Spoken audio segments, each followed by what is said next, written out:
My name is Brad Lincoln, and for the next few minutes, I'd like to speak to you about something many of us tend to overlook. Here in America, we have the privilege or benefit of living in a consumer society. We have access to virtually every invention, creation, technology, and service known to man. Our very way of life, in essence, depends on people consuming. Most of us get so caught up in our fast-paced, hectic lives that we only live in the now and fail to consider tomorrow. So what are we forgetting?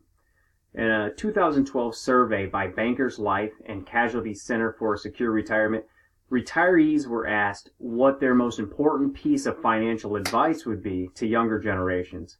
A staggering 93% stated the most important piece of advice they could offer would be to save for retirement.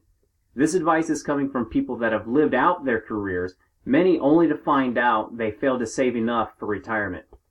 Well, many say, what about Social Security? It's becoming more and more evident among people that Social Security is not an actual retirement plan, and its future is filled with unknowns. Regardless of your position on the political spectrum, it's agreed on that Social Security benefits are in trouble in their current state. Although the program may be around 30 or 40 years from now in some form, the benefits are probably going to have to be greatly reduced, or the age to receive those benefits is going to increase. To place all of your faith and trust in the government for your retirement needs is a disaster waiting to happen. So what's your target? How much should you save? Looking at basic economics, we know that people value present consumption more than future consumption. This in mind, it can first seem very inconvenient to reduce your current spending power by setting aside a portion for retirement. To actually set a dollar amount of what a person should set aside is hard because everyone is different in their desires and expectations for retirement.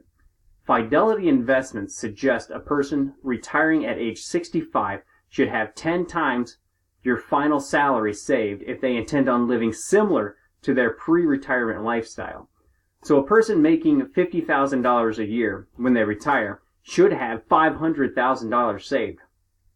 Now a person may ask, how am I ever going to save $500,000? If your company has a 401k retirement plan, contribute as much as possible. If not, then open an IRA account and do the same. Here's why. Over the course of your career, say you can contribute $400 a month. It may seem like a lot now, but the benefits are exponential.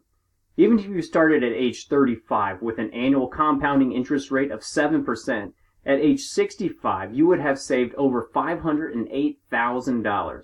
Doing the math, at less than $5,000 a year, you only contributed $144,000. That's a gain of $364,000. So you see, the reward of postponing your consumption is literally exponential. Here's my challenge. Start saving now. Start at 5%. If you can't afford 5%, then 3%. Just save something. Get rid of the NFL package on Dish. Wait a couple extra years to upgrade your car. Invest in your future now because that small amount of restraint now has big rewards in the end.